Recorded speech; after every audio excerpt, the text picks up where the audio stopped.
ஆண்டவராகிய இயேசு கிறிஸ்துவின் இனிய நாமத்தினாலே உங்களை எல்லாம் பார்க்கிறது ரொம்ப சந்தோஷம். இந்த கிராஸ் டிவியின் மூலமாக, இந்த ஆறுதலின் நேரம் என்கிற நிகழ்ச்சியின் மூலமாக ஆமென் எல்லாரையும் சந்திக்கிறது ரொம்ப சந்தோஷம். ஆண்டவர் ஒவ்வொரு நாளும் நம்மளை அற்புதமாக நடத்தி கொண்டு வராரு. இந்த நாளில் ஆமென் நம்ம எல்லாரும் ஆண்டவரை துதிக்கணும், கர்த்தருடைய நாமத்தை உயர்த்தணும். தேவன் பெரிய ஆசீர்வாதங்கள் நம்ம வாழ்க்கையில் கட்டளையிடுவாராக. ஆறுதலின் இயேசு மிஷன் ஸ்தாபனத்தின் சார்பாக உங்களுக்கு எல்லாருக்கும் அன்பின் வாழ்த்துக்களை தெரிவித்துக் கொள்கிறோம். இந்த நாளில் நம்ம அற்புதமான ஒரு வேத பகுதியை நம்ம தியானம் செய்ய போகிறோம். இந்த நிகழ்ச்சிக்காக ஜெபம் பண்ணப்போ ஏசப்பா என் இருதயத்தில் வச்ச வார்த்தையை உங்கள் மத்தியில் பகிர்ந்து கொள்ள விரும்புகிறேன். கர்த்தர் நம்மோடு பேசுவாராக. ஆமென். பரிசுத்த வேதாகமத்தை கையில் வச்சுருந்தீங்கன்னா எடுத்துக்கோங்க. எரேமியா 18ஆம் அதிகாரம் 2ஆம் வசனத்திலிருந்து 4ஆம் வசனம் வரை முதலாவது நான் உங்களுக்காக வாசிக்கிறேன். அதிலிருந்து நம்ம வேத வசனத்தை நம்ம தியானிக்க போகிறோம். உங்களுக்காக நான் வாசிக்கிறேன். நீ எழுந்து குயவன் வீட்டிற்கு போ, அங்கே என் வார்த்தைகளை உனக்கு தெரிவிப்பேன் என்றார். அப்படியே நான் குயவன் வீட்டிற்கு போனேன். இதோ அவன் திரிகையினாலே வளைந்து கொண்டிருந்தான். குயவன் வளைந்து கொண்டிருந்த மண்பாண்டம் அவன் கையிலே கெட்டு போயிற்று. அப்பொழுது அதை திருத்தமாய் செய்யும்படிக்கு தன் பார்வைக்கு சரியாய் கண்டபடி குயவன் அதை திரும்ப வேறு பாண்டமாக வளைந்தான். கர்த்தருக்கு ஸ்தோத்திரம். பிரியமானவர்களே, இந்த வேத பகுதியிலிருந்து நம்ம தியானம் செய்ய போகிறோம். இன்றைக்கி நாம் தியானிக்கிற செய்தியினுடைய தலைப்பு என்னென்னா, உடைந்து போவதின் அல்லது உடைதலின் ஆசீர்வாதங்கள். கர்த்தருக்கு ஸ்தோத்திரம். உடைக்கப்படுவதின் ஆசீர்வாதங்கள் என்ன அப்படிங்கிறது தான் நம்ம தியானிக்க போகிறோம். பிரியமானவர்களே, ஒரு காரியத்தை நாம் தெளிவாக அறிந்து கொள்ள வேண்டும். உடைக்கப்படாமல் உருவாக்கப்பட முடியவே முடியாது. அநேகருக்கு உருவாக்கப்பட ரொம்ப விருப்பம். நான் ஆண்டவருக்காக நல்ல ஒரு பாத்திரமாக உருவாக்கப்படணும், தேசத்துக்கு ஆசீர்வாதமான ஒரு பாத்திரமாக நான் உருவாக்கப்படணும், என் குடும்பத்துக்கு ரொம்ப ஆசீர்வாதமான பாத்திரமாக நான் உருவாக்கப்படணும் அப்படிங்கிற வாஞ்சையும் தாகமும் நம்ம எல்லாருக்கும் இருந்து கொண்டே தான் இருக்கிறது. ஆனால் உருவாக்கப்பட விரும்புகிற அநேகர் தான் உடைக்கப்படுவதை விரும்புவதில்லை. கர்த்தருக்கு ஸ்தோத்திரம். வேதம் சொல்லுகிறது, சத்தியத்தை அறிவீர்கள், சத்தியம் உங்களை விடுதலையாக்கும். அப்போ ஒரு காரியத்தை புரிஞ்சுக்கிடணும், நாம் உடைக்கப்பட்டால்தான் உருவாக்கப்பட முடியும். பிரியமானவர்களே, மனிதன் ஒரு மனுஷனை உடைப்பது அழித்து விடுவதற்கும் இல்லாமல் போவதற்கும். ஆனால் தேவன் ஒரு மனிதனை உடைப்பதற்கு உருவாக்குவதற்காகத்தான். கர்த்தருக்கு ஸ்தோத்திரம். ஆகவே இந்த நாளில் ஃபஸ்ட்டு நான் பல விதத்தில் நான் உடைக்கப்படுறேன். பொருளாதாரத்தில், என் உணர்ச்சிகளில், என் சிந்தையில், என் குடும்பத்தின் மூலமாக, சமுதாயத்தின் மூலமாக, வேலை ஸ்தலங்களில், சில சமயங்களில் திருச்சபைகளில், பல விதங்களில் நான் உடைக்கப்படுகிறேன். ஏன்னு எனக்கு தெரியல, நான் ரொம்ப உடைஞ்சி போகிறேன். ஆண்டவருக்கு ஸ்தோத்திரம். உடைக்கப்படுதலின் நோக்கங்களை புரிந்து கொண்டால் நாம் கர்த்தருக்கு நன்றி செலுத்த பழகுவோம். உடைக்கப்படுதல் நம்மளை உருவாக்குவதற்காக. இன்னைக்கு உடைக்கப்படுதலின் ஆண்டவர் நம்மளை உடைப்பதற்கான ஆமென் ஒரு 3 ஆசீர்வாதங்களை சுருக்கமாக நம்ம தியானிக்க போகிறோம். பிரியமானவர்களே, இங்கே எரேமியா தீர்க்கதரிசிட்ட ஆண்டவர் சொல்கிறாரு, நீ எழுந்து குயவன் வீட்டிற்கு போ, அங்கே நான் உனக்கு ஒரு சத்தியத்தை கற்றுக் கொடுக்க போகிறேன் அப்படின்னு சொல்கிறார். உடனே இந்த எரேமியா தீர்க்கதரிசி குயவன் வீட்டிற்கு போகிறார். அங்கே போகும்போது பாருங்க, அங்கே வேதம் சொல்லுகிறது, நான் குயவன் வீட்டிற்கு போனேன். இதோ அவன் திரிகையினாலே வளைந்து கொண்டிருந்தான். குயவன் வளைந்து கொண்டிருந்த மண்பாண்டம் அவன் கையிலே கெட்டு போயிற்று. அப்போ அந்த குயவன் வீட்டுக்கு எரேமியா தீர்க்கதரிசி போகிறாரு. ஒரு குயவன் பாருங்க, ஒரு நல்ல ஒரு பாத்திரத்தை உருவாக்கிட்டு இருக்கிறாரு. அது அப்படியே அவனுடைய கையில் கெட்டு போயிடுச்சு. கெட்டு போனவொன்னு அவர் என்ன செய்கிறாரு, அப்பொழுது அதை திருத்தமாய் செய்யும்படிக்கு, முதலாவது தேவன் உடைப்பதற்கான முதல் காரியம் என்னன்னா, திருத்தமாய் செய்யும்படிக்கு, நம்மளை சில காரியங்களில் திருத்தும்படி, சீர்படுத்தும்படி, திருத்தமாய் நம்மளை உருவாக்க. பிரியமானவர்களே, கர்த்தருக்கு ஸ்தோத்திரம். திருத்தமாய் நம் சில காரியத்தில் உருவாக்கப்பட வேண்டிய அவசியம் இருக்கிறது.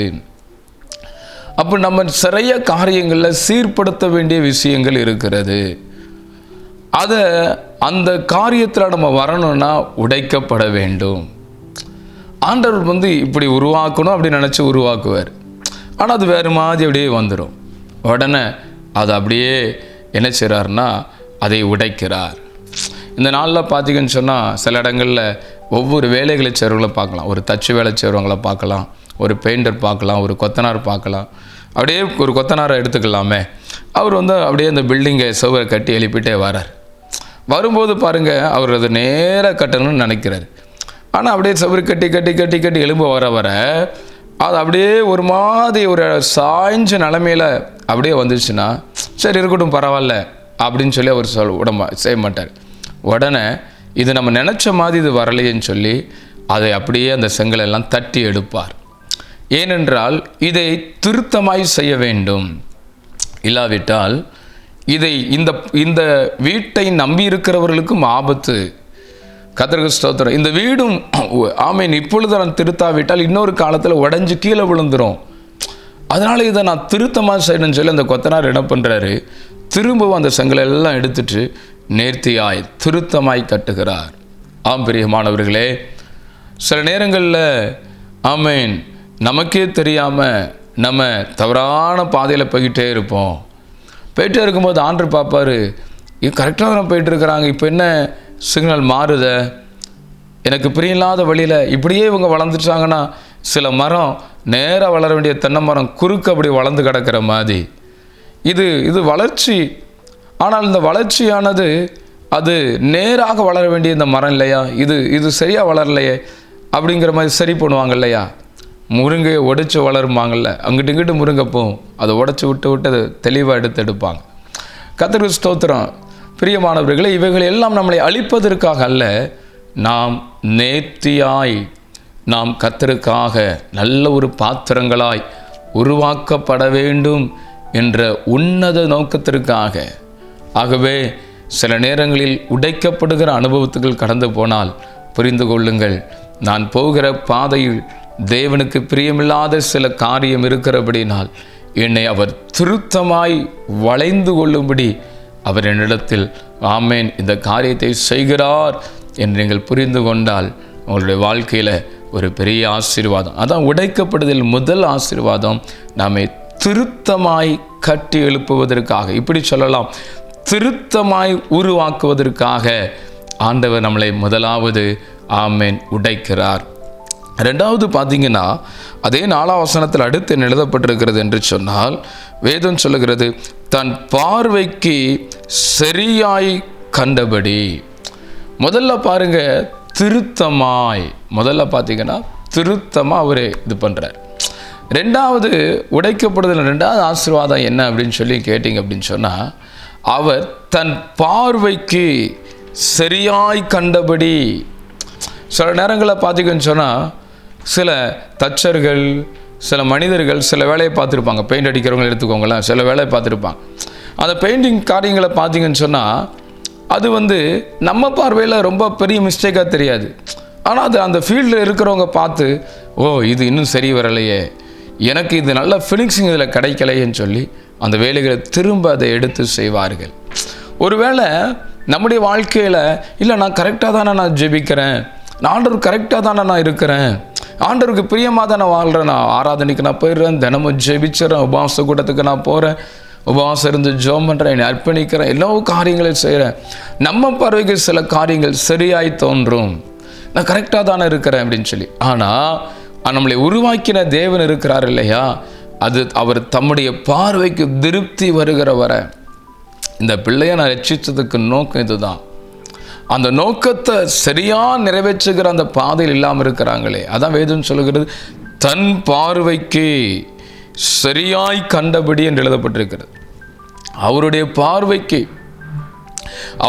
பார்வைக்கு சரியாய் கண்டபடி நாம் மாறுவதற்காக அந்த சூழ்நிலைக்குள்ள அவர் நம்மை ரட்சித்த ஒரு நோக்கம், நம்மை அவர் தெரிந்து கொண்ட ஒரு நோக்கம், நம்மை அவர் முன்குறித்த அந்த நோக்கத்தை நாம் புரிந்து கொள்ள வேண்டும். அதான் வேதம் சொல்ல, தன் பார்வைக்கு, அவருடைய பார்வைக்கு நம்ம பிரியமாக இருக்கணும். அவர் விரும்புகிறபடி நம்ம உருவாக்கப்படணும். ஏன்னா அவர் குயவன், நம்ம விரும்புகிறபடி இல்லை. தேவன் ஏசப்பா அவர் விரும்புகிறபடி நம்முடைய வாழ்க்கையில் நம்ம காரியங்களை நம்ம செய்ய வேண்டும். கர்த்தருக்கு ஸ்தோத்திரம். அடுத்து பார்த்தீங்கன்னு சொன்னால், இந்த உடைக்கப்படுதலின் முதல் ஆசீர்வாதத்தை நம்ம பார்த்தோம், திருத்தமாக நம்மளை செய்ய. ரெண்டாவது, அவருடைய பார்வைக்கு சரியாக இருக்கிற அளவுக்கு நம்ம உருவாக்கப்படணும்னு தான் நம்மளை உடைக்கிறாரு. மூணாவது, ஏன் நம்மளை உடைக்கிறாராம்? வேதம் சொல்லுகிறது, அதை திரும்ப வேறு பாண்டமாக வளைந்தான்.